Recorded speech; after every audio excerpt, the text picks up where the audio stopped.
इस कार्यक्रम को जॉयस मायर मिनिस्ट्रीज के मित्रों और भागीदारों द्वारा संभव बनाया गया है। यदि आप अभी किसी झंझट में हैं और आप बस सोचते हैं ये समाप्त होने वाला है, मेरे साथ कुछ अच्छा होने वाला है, मैं पूरी जिंदगी दुखी नहीं रहूंगी, मैं सब कुछ अच्छा करने वाली हूँ, मैं कुछ महान करने जा रही हूँ, मैं इस दुनिया में बदलाव लाऊंगी और मैं अपने पूरे जीवन में दुखी रहने से इनकार करती हूँ।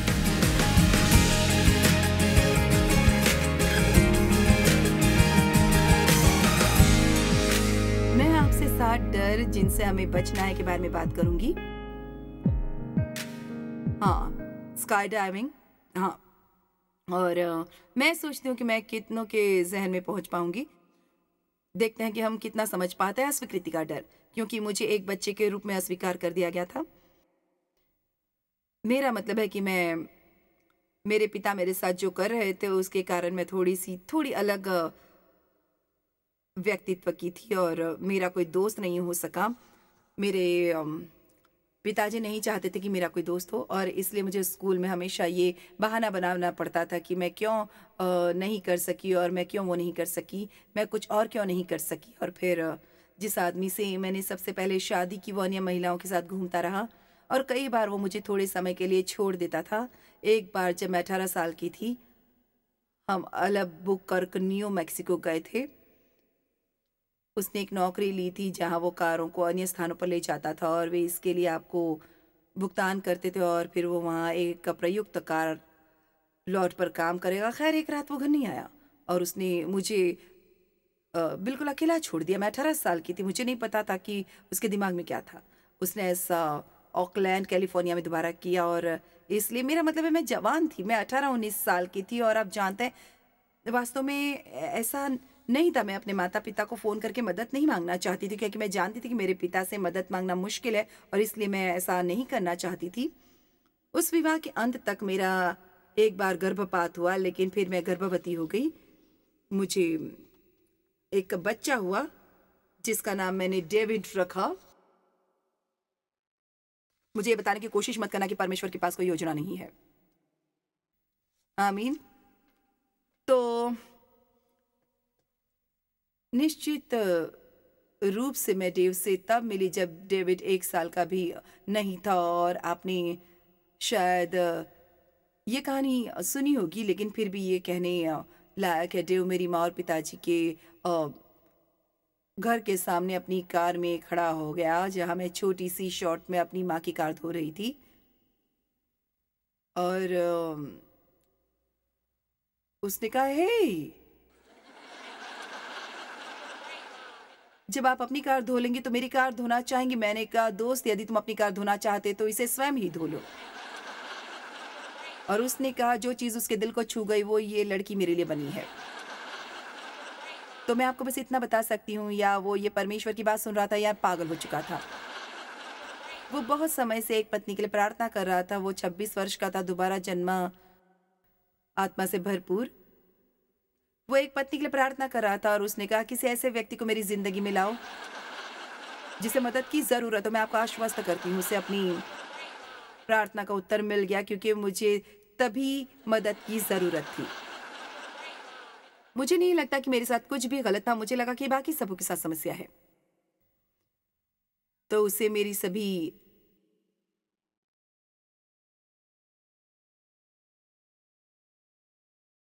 अस्वीकृतियों से निपटना पड़ा, अस्वीकृतियों का डर। और इसीलिए जब लोग अस्वीकृति से डरते हैं तो उन्हें इसके साथ साथ अन्य सभी समस्याएं भी मिलती हैं। ऐसा लगता है कि सबसे पहले वे बहुत आसानी से नाराज हो जाते हैं, बहुत मार्मिक हो जाते हैं।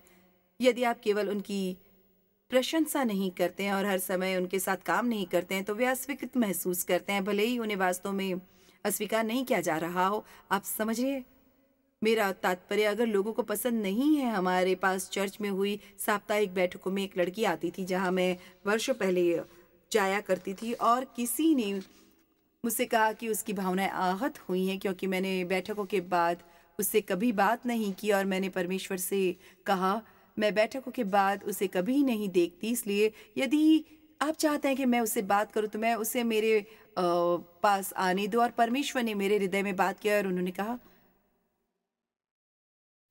मैं उसे तुमसे छिपाता हूँ क्योंकि तुम्हारा उससे बात करना वो नहीं है जिसकी उसे आवश्यकता है।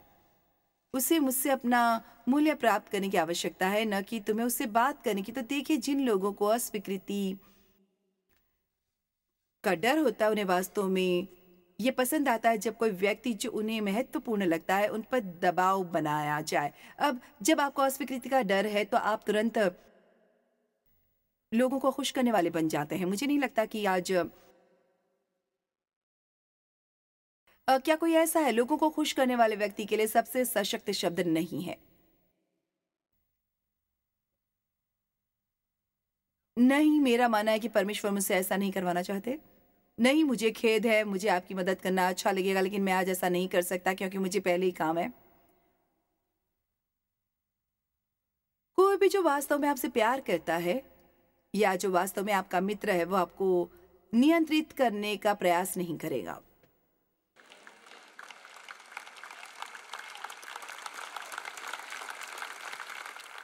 और यदि परमेश्वर आपको नहीं कह रहे हैं, तो आप भी उन लोगों को नहीं कहें। मेरा एक दोस्त है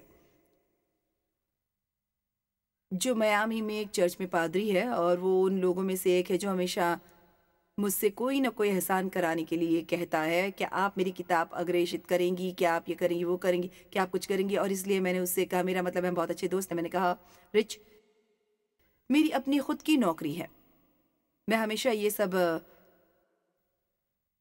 नहीं कर सकती। उसने कहा, मैं तुम्हें कुछ बताऊं, उसने कहा, मैं तुमसे कुछ भी मांगूंगा, लेकिन मुझे नहीं कहने के लिए मैं कभी भी तुम पर क्रोधित नहीं होऊंगा। खैर, मैं इससे निराश नहीं हुई। लेकिन आप में से कितने लोग इस बात से सहमत हैं कि यदि वास्तव में आपका कोई मित्र है और वो आपसे प्यार करता है, और यदि आप उन्हें नहीं कहना पड़े, तो वो नाराज नहीं होगा, वे आपसे नियंत्रित करने और हेर-फेर करने की कोशिश नहीं करेगा। और यदि आप लोगों को प्रसन्न करने से मुक्त होना चाहते हैं, तो आपको नहीं कहना सीखना होगा। जब परमेश्वर कहते नहीं, तो आप भी कह सकते हैं। हाँ मत कहो जब आपका दिल चिल्ला रहा हो, नहीं। आप में से कितने लोग ऐसे काम करते जो आप नहीं करना चाहते, और ये भी मत मानो कि परमेश्वर चाहते कि आप ऐसा करें केवल किसी और को गुस्सा होने से बचाने के लिए। आमीन। अब इनमें से कोई भी चीज़ आप जानते हैं, मैं इसके बारे में बात करती हूँ, जैसे कि ये आसान है, लेकिन ऐसा नहीं है। मेरा मतलब ये कुछ ऐसा है जिसे करने के लिए आपको निर्णय लेना होगा, और आप डर महसूस कर सकते हैं, ज़रूर महसूस कर सकते हैं, महसूस। और शायद वे जब आपको पसंद नहीं करेंगे, यदि वे नहीं करते, तो बाय-बाय कह दीजिए। आमीन। अस्वीकृति बस हमें बनाती है। अस्वीकृति का डर हमें हर तरह की अजीब चीज़ें करने पर मजबूर करता है। गलातियों 1:10 में पौलुस ने कहा, यदि मैं अब तक मनुष्यों को ही प्रसन्न करता रहता, तो मसीह का दास न होता। क्या आप जानते हैं कि यदि आप लोगों को खुश करने की कोशिश को परमेश्वर को खुश करने की कोशिश के सामने रखेंगे, तो आप अपना भाग्य पूरा नहीं कर पाएंगे, क्योंकि शैतान हमेशा कोई ऐसा व्यक्ति प्रदान करेगा जो आपको उस दिशा से भिन्न दिशा में खींचने का प्रयास करेगा, जिस दिशा में परमेश्वर आपको ले जाने का प्रयास कर रहे हैं। मैं चाहती हूँ कि आप परमेश्वर का अनुसरण करने के लिए पर्याप्त साहसी बने। यदि हर कोई आप पर क्रोधित हो, और मैं आपको बता सकती हूँ, जब परमेश्वर ने मुझे वो करने के लिए बुलाया जो मैं कर रही हूँ, तो मैंने दोस्तों को खो दिया, परिवार के सदस्य हमारे खिलाफ हो गए। मेरा मतलब है, लोग मेरे बारे में बात कर रहे थे, मेरे बारे में गपशप कर रहे थे, और मैं आज भी परमेश्वर को धन्यवाद देती हूँ कि किसी तरह उन्होंने मुझे आगे बढ़ने की कृपा और साहस दिया, और उन लोगों का अनुसरण करने की बजाय वही करने को कहा जो वो मुझसे करने को कह रहे थे। मुझे आश्चर्य है कि यदि मैं ऐसा न करती, तो कहाँ होती। निश्चित रूप से यहाँ नहीं होती। मैं कहीं दुखी और अप्रसन्न होती, और लोग किसी भी तरह मेरे दोस्त नहीं होते। आमीन।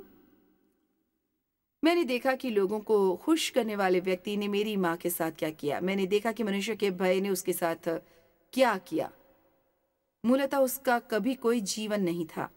वो तब तक जीवित रही जब तक कि वो 90 वर्ष की होने से कुछ ही दिन दूर थी, लेकिन उन्हें वास्तव में कभी जीवन नहीं मिला। मेरे पिता को पागल होने से बचाने की कोशिश में सब कुछ डर डर डर डर डर था, और मैंने ऐसा तब तक किया जब तक कि मैं 18 साल की उम्र में न पहुंची। आखिरकार मुझे पता चल गया कि कोई मदद नहीं करेगा, और इसलिए मैंने परिवार के अलग अलग लोगों से मेरी मदद करने के लिए कहा था, और वे भी जानते थे कि मेरे पिताजी मेरे साथ क्या कर रहे थे, लेकिन उस समय यौन शोषण ऐसा विषय था जिसके बारे में कोई भी बात नहीं करना चाहता था।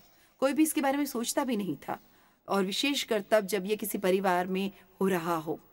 और इसलिए वे शामिल नहीं होना चाहते थे, बिल्कुल भी शामिल नहीं होना चाहते थे। यहाँ तक कि एक बार पुलिस ने मेरे पिताजी को कार के पीछे मेरे साथ दुर्व्यवहार करते हुए पकड़ लिया, और मैंने सोचा आखिरकार मुझे कुछ मदद मिलेगी। पुलिसकर्मी ने मेरे पिता से सौदेबाजी की और कहा, अगर आप उसे कुछ समय के लिए मेरे पास छोड़ दे तो मैं आपको जेल नहीं ले जाऊंगा। खैर, परमेश्वर का शुक्र है, उसे एक फोन आया और उसे जाना पड़ा। तो लेकिन ऐसे कुछ अनुभवों के बाद मैंने सोचा कोई मेरी मदद नहीं करेगा, तो मैंने बस एक निर्णय लिया, मैं इस सब से बचकर रहूंगी।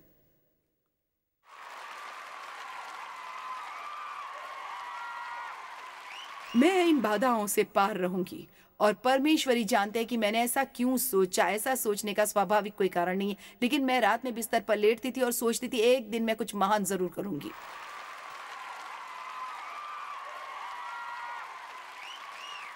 और मुझे लगता है कि परमेश्वर चाहते हैं कि आप भी ऐसा सोचें। यदि आप अभी किसी झंझट में हैं और आप बस सोचते हैं ये समाप्त तो होने वाला है और मेरे साथ कुछ अच्छा होने वाला है, मैं पूरी जिंदगी दुखी नहीं रहूंगी, मैं कुछ अच्छा करने वाली हूँ, मैं कुछ महान करने जा रही हूँ, मैं इस दुनिया में एक बदलाव लाने वाली हूँ, और मैं अपने पूरे जीवन में दुखी रहने से इनकार करती हूँ, मैं दुखी नहीं रहूंगी। आमीन। यदि आप अस्वीकृति से डरते हैं तो आप ऐसा व्यवहार करेंगे जिससे लोग वास्तव में आपको अस्वीकार कर देंगे। जो लोग अस्वीकृति से डरते हैं, जैसे मेरी माँ अस्वीकृति से डरती थी, और एक चीज वे करती थी, वे इतनी डरती थी कि उन्हें लगता था कि उन्हें कोई कभी पसंद नहीं करेगा, और अगर कोई भी कभी उन पर ध्यान देता तो वो उस व्यक्ति के पीछे हाथ धोकर पड़ जाती। क्या आपके जीवन में कभी कोई ऐसा आया है? जब भी आप मुड़े तो आपके इर्द गिर्द रहते। और इसलिए जो लोग अस्वीकृत से डरते हैं वे अजीब चीजें करते हैं। आश्वस्त रहें और परमेश्वर पर भरोसा रखें। अब मैं आपके साथ कुछ साझा करने जा रही हूँ लोगों के पक्ष में। आप में से कितने लोग जानते हैं कि ये क्या है? क्या आप कभी अनुग्रह के लिए प्रार्थना करते हैं या परमेश्वर से अपने लिए अनुग्रह मांगते हैं? मैं कभी भी इस मंच पर परमेश्वर से ये कहे बिना नहीं आती कि वो मुझे आपका साथ दे, क्योंकि मेरे पास यहाँ खड़े होकर आपको अपने जैसा बनाने की कोशिश करने का समय नहीं है। इसलिए मैं ऐसा करने के लिए परमेश्वर पर निर्भर हूं। आमीन। आपको हर दिन अनुग्रह के लिए प्रार्थना करनी चाहिए। परमेश्वर, आज मैं जहां भी जाऊं मुझे अनुग्रह देना। अच्छा, वो कैसा दिखेगा? खैर, मेरा मतलब है हर तरह की अच्छी चीजें होती रहती है। मेरा मतलब है आप एक रेस्टोरेंट में जाते हैं जो भरा हुआ है और वहां कोई सीट नहीं बची है, फिर अचानक एक सीट खाली मिल जाती है, पार्किंग की जगह मिल जाती है, बहुत अच्छी जगह। आमीन। स्टोर में आपका इंतजार कर रहा कोई व्यक्ति आपसे पूछता है, क्या आपके पास 30% छूट वाला कूपन है? नहीं, मेरे पास तो नहीं है। ठीक है, मेरे पास एक एक्स्ट्रा कूपन पड़ा, मैं आपको दे देता हूं। जब परमेश्वर आप पर कृपा करते हैं तो लोग आपको पसंद करते हैं, चाहे वो चाहे या ना चाहे। आप में से कितने लोगों ने कभी उपकार के लिए प्रार्थना करने के बारे में नहीं सोचा? ये तो बहुत ज्यादा है। मुझे खुशी है कि मैं आज यहाँ हूँ। उपकार के लिए प्रार्थना करना शुरू करें। लोगों को अपने जैसा बनाना आपका काम नहीं है। आप केवल स्वयं अपने अद्भुत, अद्वितीय, आश्चर्यजनक होने के लिए जिम्मेदार हैं। केवल आप।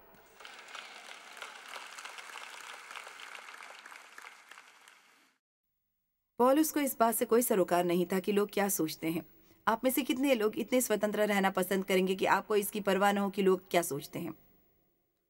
वो आप तब तक स्वतंत्र नहीं होते जब तक आपको किसी को प्रभावित करना पड़ता है। मैं फिर से कहना चाहूंगी, आप तब तक स्वतंत्र नहीं होंगे जब तक आपको ये महसूस न हो कि आपको किसी को प्रभावित करना है। 1 कुरिन्थियों 4:2-4 में ये कहा गया है। फिर यहाँ भंडारी में ये बात देखी जाती है कि विश्वास योग्य निकले। पौलुस ने कहा,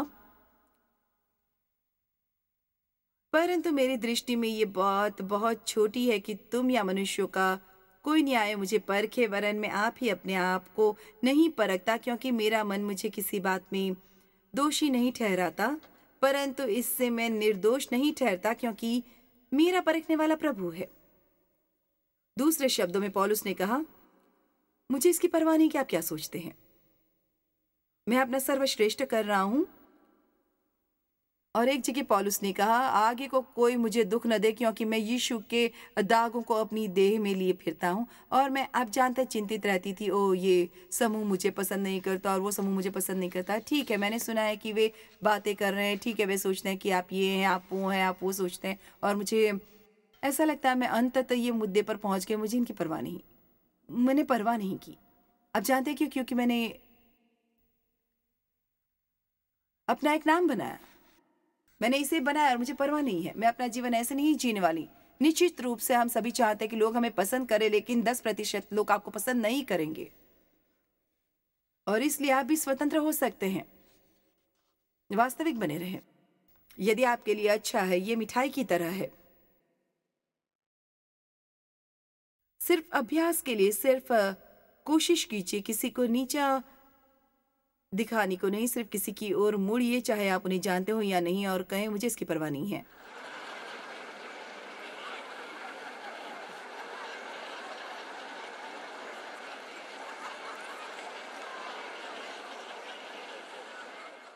ठीक है, ये इतना भी हास्यास्पद नहीं था। लूका 10:10 और 11 और पद 16, परंतु जिस नगर में जाओ, यीशु ने शिष्यों से कहा, और वहां के लोग तुम्हें ग्रहण न करें, तो उसके बाजारों में जाकर कहो कि तुम्हारे नगर की धूल भी जो हमारे पाँव में लगी है, हम तुम्हारे सामने झाड़ देते हैं। तो भी ये जान लो कि परमेश्वर का राज्य तुम्हारे निकट आ पहुंचा है। तब यीशु ने कहा, जो तुम्हारी सुनता है वो मेरी सुनता है, और जो तुम्हें तुच्छ जानता है वो मुझे तुच्छ जानता है, और जो मुझे तुच्छ जानता है वो मेरे भेजने वाले को तुच्छ जानता है। इसलिए तो याद रखने के योग्य अच्छी बात है, जब कोई आपके साथ दुर्व्यवहार करता है तो परमेश्वर इसे व्यक्तिगत रूप से ले लेते हैं, और आप अच्छा रवैया रखेंगे तो परमेश्वर आपको वापस भुगतान करेंगे। एक व्यक्ति आपको अस्वीकार कर सकता है, लेकिन परमेश्वर आपको उसकी जगह देने के लिए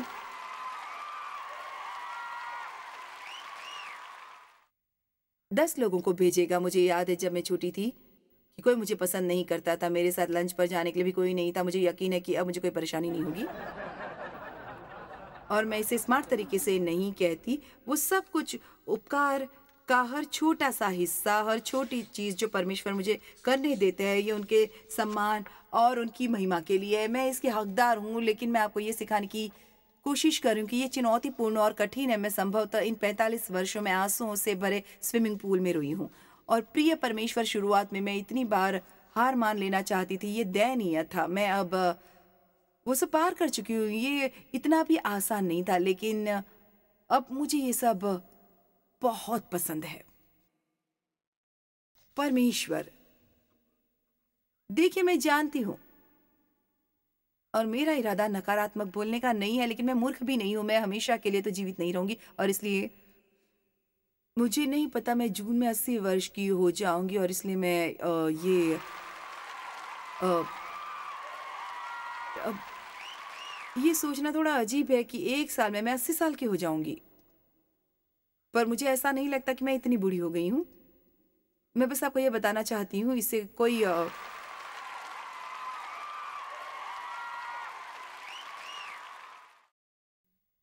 कोई फर्क नहीं पड़ता कि आप चीजों से गुजरना कितना कठिन महसूस करते हैं।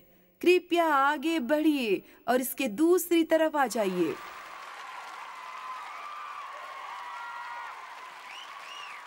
याद रखें कि आपके साथ कुछ अच्छा होने वाला है।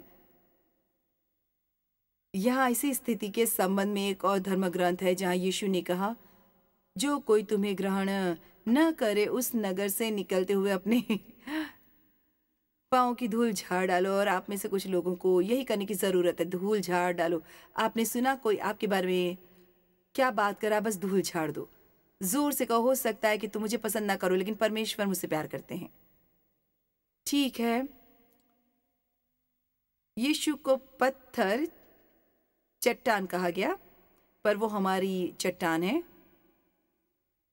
चट्टान क्यों? क्योंकि चट्टान हिलती ही नहीं। हम उन पर भरोसा कर सकते हैं कि वो हमेशा वैसा ही रहेंगे, और उन्हें अस्वीकार कर दिया गया था। और बाइबल भजन संहिता 118 में कहती है, राजमिस्त्रियों ने जिस पत्थर को निकम्मा ठहराया था वही कोने का सिरा हो गया है। इसलिए यदि लोग आपको अस्वीकार करते हैं और आप फिर भी उनसे प्यार करते, तो मैं इस पतझड़ तक इंतज़ार नहीं कर सकती। इस पतझड़ में मेरी एक किताब आ रही है जिसका नाम है प्यारे लोग जिन्हें प्यार करना मुश्किल है। वो दोस्त, क्या आप पर इस किताब का कोई असर पड़ेगा? मुझे नहीं पता। वो आप इसे पढ़ेंगे तभी जान पाएंगे कि ये कैसा है। लेकिन यीशु ने कहा, यदि तुम अपने प्रेम रखने वालों के साथ प्रेम रखो तो तुम्हारी क्या बड़ाई, क्योंकि पापी भी अपने प्रेम रखने वालों के साथ प्रेम रखते हैं। वरन अपने शत्रुओं से प्रेम रखो और लड़ाई करो, और फिर पाने की आस न रखकर उधार दो। उनसे प्यार करो जो आपको गाली देते हैं और आपका दुरुपयोग करते हैं। और प्यार का मतलब किसी के साथ अत्यधिक मधुर या भावुक होना नहीं है, बल्कि यह है कि आप उनके साथ कैसा व्यवहार करते हैं। कुछ लोगों से मुझे दूर से प्यार करना पड़ता है, लेकिन मैं उनसे प्यार करने के लिए प्रतिबद्ध हूँ। मैं एक दिन सोच रही थी, मुझे नहीं पता कि जब लोग मुझे अस्वीकार करते तो मुझे इतनी परेशानी क्यों होती है। क्या आपने कभी इसके बारे में सोचा? कोई भी उनसे बेहतर नहीं हो सकता, और यहाँ तक कि वो ऐसा भी नहीं कर सकते कि हर कोई उनसे प्यार करे। नंबर 3, वो मुझे अपने आप पर गर्व है। डर है कि चीजें कभी नहीं बदलेंगी। जो कभी झूठ नहीं बोलता, शैतान कभी ना झूठ बोलने वाले से प्यार करता है। आप कभी नहीं बदल सकते। शैतान ने कभी आपसे ये कहा है, आप एक आदत में फंस गए हैं, ऐसा लगता है कि चाहे कुछ भी करें आप इससे उबर नहीं सकते। आप प्रयास करते हैं, आप प्रयास करते हैं। आप कुछ हफ्ते में बेहतर हो जाएंगे, और थोड़े वक्त गुजरने पर आप फिर से वहीं पर आ जाएंगे। क्या किसी को ये पसंद है? मुझे नहीं लगता। क्या आप जानते हैं कि बाइबल वास्तव में कहती है कि परमेश्वर हमारे में से एक निश्चित यात्रा में कमजोरी छोड़ते हैं। आपका प्रदर्शन कभी भी उत्तम नहीं होगा, लेकिन आप दिल से उत्तम हो सकते हैं। आमीन। पौलुस के शरीर में एक कांटा चुभाया गया था। लोग अपना समय इस बात पर बहस करने में बिताते हैं कि कांटा क्या था। मुझे परवाह नहीं, ये कुछ ऐसा था जो उसे पसंद नहीं था। मैं नहीं जानती कि ये कोई बीमारी थी या क्या कुछ और। जैसा कि मैंने कहा, इससे कोई फर्क नहीं पड़ता। मैं केवल इतना जानती हूँ कि उसने परमेश्वर से इसे ले जाने के लिए 3 बार कहा, और परमेश्वर ने कहा नहीं, मेरा अनुग्रह तेरे लिए बहुत है। और फिर पौलुस ने कहा, इस कारण मैं मसीह के लिए निर्बलताओं और निंदाओं और दरिद्रताओं और उपद्रवों में और संकटों में प्रसन्न हूँ। परमेश्वर स्वयं को शक्तिशाली दिखाने के लिए आपकी कमजोरियों पर काम करते हैं। फिलिपियो 1:6 कहता है, और मुझे इस बात का भरोसा है कि जिसने तुझ में अच्छा काम आरंभ किया है वही उसे यीशु मसीह के दिन तक पूरा करेगा। परमेश्वर आपको आधे रास्ते में नहीं छोड़ेंगे। कभी झूठ नहीं बोलते। आपका परिवार कभी नहीं बदलेगा। आपके पति कभी नहीं बदलेंगे। आपकी पत्नी कभी नहीं बदलेगी। आपके बच्चे नहीं बदलेंगे। आप शैतान को चुप रहने के लिए कहना क्यों नहीं सीखते? ये करना हमारे लिए बहुत जरूरी है। मैं आपको बताती हूँ क्यों। मैंने लोगों को बदलते देखा है। यार, मेरे पिताजी आखिरकार बच गए जब वो 80 वर्ष के थे। मैंने उनके लिए प्रार्थना की, मुझे नहीं पता कितने सालों तक, और डेव और मुझे उन्हें परमेश्वर के पास ले जाना था, और परमेश्वर ने हमसे उन्हें बपतिस्मा देने के लिए कहा। क्या वो मेरे लिए विजय दिवस नहीं था? वो लेकिन इसमें किसी ऐसे व्यक्ति से प्यार करना शामिल है जिसके प्रति मुझे प्यार महसूस नहीं होता। लेकिन हमने अपने माता पिता के साथ अच्छा व्यवहार किया। जब वे बूढ़े थे तो हमने उनकी देखभाल की, उन्हें अच्छे सहायतापूर्ण जीवन में रखने के लिए बहुत पैसा खर्च करना पड़ा। पर मैं इन सब बातों में नहीं पड़ूंगी। लेकिन जिन लोगों ने आपके साथ घटिया व्यवहार किया है, उनके प्रति अच्छा व्यवहार करना कुछ ऐसी बात है जिसे वे समझ नहीं सकते, उनकी समझ से परे है। और ये शायद सबसे शक्तिशाली चीजों में से एक थी जिसे करने के लिए परमेश्वर ने मुझे साहस दिया। मेरे पिताजी बदल गए, और मैं आपको बता रही हूँ, वो हमेशा गाली गलौज करते थे। और जिस दिन से उनका दोबारा जन्म हुआ, मैंने उनसे दोबारा कभी गाली नहीं सुनी। वो बदल गए। शैतान को ये ना बताया कि आपके परिवार के सदस्य कभी नहीं बदलेंगे और आप जो भी करें उन्हें बदलने की कोशिश करने वाले व्यक्ति ना बने। मैं आपका समय बचा सकती हूँ, ये काम नहीं करेगा। मैंने बहुत समय तक प्रयास किया, जितना अधिक आप किसी को बदलने का प्रयास करते हैं, वे उतने ही अधिक प्रतिरोधी होते जाते हैं। आप इसे काफ़ी देर तक जारी रखेंगे, वे आपसे नफ़रत करने लगेंगे। इसके बजाय उनके लिए प्रार्थना करें। मुझे नहीं पता कि आपके पास कुम्हार के पहिए पर कौन है, लेकिन वो जो भी हो, आपका घर जाकर उसे छोड़ देना होगा, क्योंकि आप उन पर दोबारा काम नहीं करेंगे। आमीन।